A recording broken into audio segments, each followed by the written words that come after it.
दिल्ली की तिहाड़ जेल में नौकरी करते रहे सुनील कुमार गुप्ता ने एक पत्रकार हैं सुनेत्रा चौधरी उनके साथ मिलकर करीब 6-7 साल पहले एक किताब लिखी थी जिसका नाम था black warrant confessions of a Tihar jailer.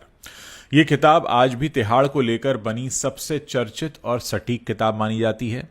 तो विक्रमादित्य मोटवानी का जो शो है ब्लैक वारंट, ये शो इसी किताब पर आधारित है।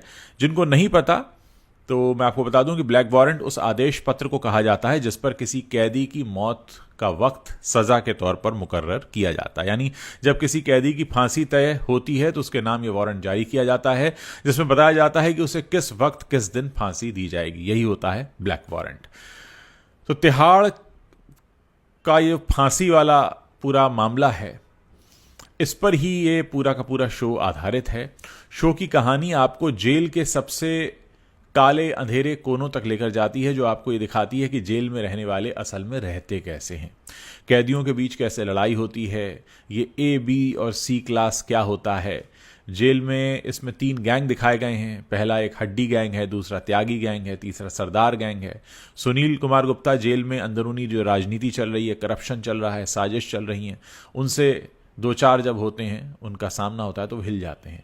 वो दिमागी रूप से काफ़ी परेशान होते हैं और उन्हें लगने लगता है कि उनकी मदद अब बस एक अपराधी ही कर सकता है। शो में सुनील का किरदार शशि कपूर के पोते जहान कपूर ने निभाया है और जहान पूरी तरह इस शो को पकड़ कर रखते हैं। बहुत अच्छे अभिनेता हैं। एक आम आदमी किसी अपराधी को किस तरह देखता है, ये बात इस सीरीज में बहुत कायदे से समझाई गई है। शो की कहानी के नायक हैं सुनील कुमार गुप्ता, जिनको देश के सबसे बड़े और खतरनाक जेल तिहाड़ का जेलर बनने की नौकरी मिली है। वो एक ऐसा शख्स है जो न तो मीट मछली खाता है, न गाली देना जानता है, उसे गुस्सा भी नहीं आता। वो कैदियों को अपराधी से ज्यादा इंसानों की तरह देखता है। शो की सबसे अच्छी बात ही यह है कि शो आपको ये नहीं कहता कि किसी जेलर का ऐसा स्वभाव जेल के लिए सही नहीं है, बल्कि शो के ट्विस्ट एंड टर्न्स आपको बहुत प्यार से सुनील के साथ साथ बदलते रहते हैं और आखिरी में आप खुद को उन्हीं की जगह खड़ा हुआ महसूस करते हैं। कहीं भी शो की कहानी भटकती नहीं और इसका श्रेय जहान कपूर की शानदार एक्टिंग को जाता है। हालांकि एक और ऐसा किरदार है जो जब जब स्क्रीन पर आता है तो उसे लगता है कि उसे ही देखा जाए, और वो है चार्ल्स शोभराज। चार्ल्स शोभराज का किरदार सिद्धांत ने निभाया है। आप जानते ही हैं बिकनी किलर के नाम से कुख्यात अपराधी चार्ल्स शोभराज हुए हैं, और सिद्धांत गुप्ता ने चार्ल्स के बारे में एक बात, जो उनका चार्म है, उसको बहुत अच्छे से ओढ़ा है और उसको बहुत अच्छे से स्क्रीन पर दिखाया है। उनकी आंखें जो हैं वो चश्मे के भीतर से वो करिश्मा करती रहती हैं, और काफ़ी उनकी जो चाल ढाल है उसको काफ़ी हद तक उन्होंने ऐसा कॉपी किया है कि वो बिल्कुल ऐसा लगता है कि चार्ल्स शोभराज है। ये एक ऐसा अपराधी है जो जेल में होकर भी शायद सबसे ज़्यादा आज़ाद है, और सिद्धांत ने इस रोल में काफ़ी जान फूंकी है। विक्रमादित्य मोटवानी की सीरीज़ में एक कोशिश ये भी बताने की है कि कांग्रेस के शासनकाल में एशिया की सबसे बड़ी जेल में क्या कुछ चला करता था। यहाँ इंडिया इज़ इंदिरा और इंदिरा इज़ इंडिया का नारा भी है, और ये नारा इतना बुलंद है कि जब उस समय के गृह मंत्री रहे ज्ञानी जैल सिंह जेल का निरीक्षण करने आते हैं तो कैदी उनसे कहते हैं कि ये नेहरू की जेल है। पॉलिटिकल सटायर करने की कोशिश की गई है, लेकिन कुछ जगह इसकी ज़रूरत ज़रा कम भी महसूस होती है। सीरीज़ में बहुत कुछ ऐसा है जो किताब में है ही नहीं, और किताब का बहुत कुछ ऐसा सनसनीखेज भी है जो इसमें नहीं दिखाया गया है, जिसकी वजह से ये सीरीज़ देखने की दिलचस्पी पैदा होती है। यानी किताब से आपको कुछ अलग ज़रूर मिलेगा। रंगा बिल्ला की फांसी के दौरान मौत का इंतज़ार करना या फिर मकबूल भट्ट की मौत की सज़ा का आसानी से चला जाना, सीरीज़ जो है ये हर पहलू को दिखाती है। हर एपिसोड करीब 40 मिनट के आसपास का है, और कलाकार इसमें विक्रमादित्य मोटवानी ने बड़े छांट छांट कर रखे हैं।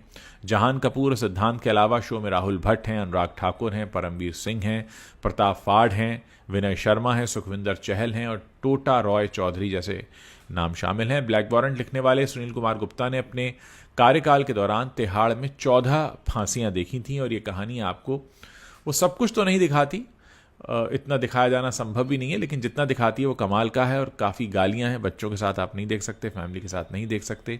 बाकी अगर आपको क्राइम की दुनिया के बारे में जानने में दिलचस्पी है और जेल के अंदर क्या होता है तो उसे ज़रूर देखें। वेब सीरीज़ ब्लैक वारंट को हम पूरी तरह से तो किताब का रूपांतरण नहीं कह सकते, क्योंकि काफ़ी कुछ बदल दिया गया है, लेकिन हाँ बहुत कुछ ऐसा भी है जो एक दिलचस्पी पैदा करता है। 7 एपिसोड हैं इसमें, करीब करीब 40 मिनट के एपिसोड्स हैं, और आप जानते हैं कि विक्रमादित्य मोटवाने जो हैं स्टार किड्स से अपना खासा लगाव रखते हैं। इस बार उन्होंने शशि कपूर के पोते जहान कपूर को मौका दिया, लेकिन जहान कपूर अपनी छाप छोड़कर जाते हैं।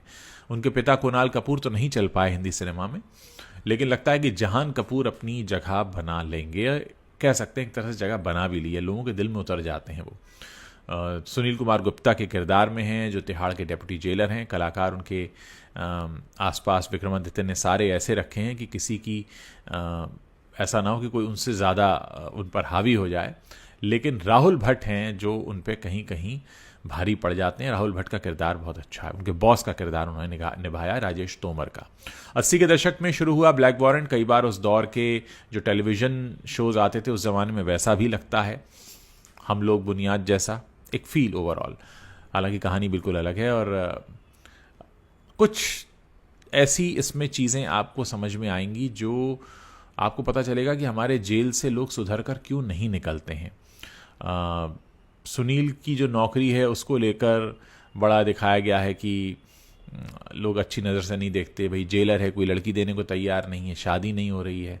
एक पड़ोसन दिखाई हैं, थोड़ी सी बड़ी जिज्ञासु हैं, क्यूरियस हैं, अंधविश्वासी महिला है। वो कहती है मुझे जेल की रोटी ला कर दो, और जेल की रोटी अगर मैंने खा ली तो मेरा भविष्य सुधर जाएगा। ऐसे कुछ कैरेक्टर्स भी हैं, ऐसी कुछ बातें भी हैं। I am sure Sunil Kumar Gupta के अपने अनुभव रहे होंगे, लेकिन कुल मिलाकर ये सीरीज़ देखी जा सकती है। इस सीरीज़ के नेगेटिव पॉइंट्स जो है मैं बता देता हूँ आपको। आप इसे फैमिली के साथ नहीं देख पाएंगे, इसमें बहुत गालियाँ हैं और बहुत सारी ऐसी चीज़ें हैं जो आप अपने बच्चों के साथ नहीं देख सकते।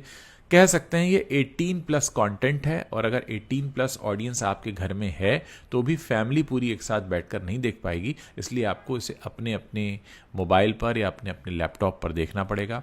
लेकिन कुल मिलाकर पिछले कुछ समय में आई सबसे इंगेजिंग सीरीज़ में से एक है, और सबसे बड़ी बात यह है, जो बात मेरी फेवरेट भी है, कि यह सत्य घटनाओं पर आधारित है। ऐसा हुआ है और एक शख्स है जिसने उसको देखा है, कैसे एक शरीफ से घर का दिखने वाला लड़का सीधा साधा जेल में दाखिल होता है, जिसे कोई जेलर बनाने को तैयार नहीं है, और फिर कैसे वो बदल जाता है वक्त के साथ। उसकी कैसी कोशिश भी है कि कैसे जेल में सुधारात्मक काम हो।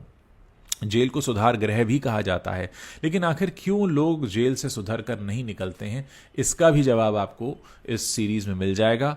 कुल मिलाकर बहुत अच्छा मनोरंजन भी आपको देती है, आपको नॉलेज भी देती है, और आपको उस दुनिया से अवगत कराती है जो दुनिया आपने सिर्फ सुनी है, देखी नहीं है।